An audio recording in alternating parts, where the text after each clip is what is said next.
இந்து அறநிலையத்துறை கீழ் இயங்கக்கூடிய கோவில்களில் தமிழர் கலைகளை மட்டுமே விழாக்களில் பயன்படுத்த வேண்டும் என்கின்ற அரசாணை தமிழ்நாடு முதலமைச்சர் மு.க.ஸ்டாலின் அவர்களால் வெளியிடப்பட்டிருக்கிறது.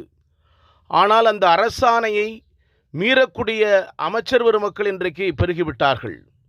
அரசாணையே தெரியாமல் இருக்கிறார்கள் என்பதுதான் வேதனையான விஷயம் என்று தமிழண்டா இயக்கத் தலைவர் ஜெகஜீவன் ஒரு அறிக்கையில் வெளியிட்டிருக்கிறார்.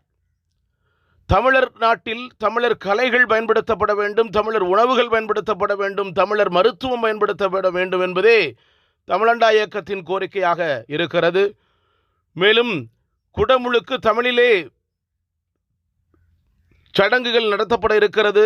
ஆனால் தமிழர் கலைகளை ஏன் நடத்தாமல் கேரள மாநில பண்பாடான செண்டை மேளத்தை 50 பேர் கொண்ட குழு அடிக்கிறார்கள் என்பதுதான் வேதனைக்குரிய ஒரு விஷயம். கோவில் விழாக்களில் செண்டை மேளம் அடிப்பதனால்தான் தமிழகத்தில் உள்ள ஒவ்வொருத்தரும் செண்டை மேளம் தமிழரின் பண்பாடு என்று நினைத்து அவர்களுடைய திருமண விழாக்கள், சடங்கு விழாக்களுக்கு செண்டை மேளத்தை அழைக்கிறார்கள்.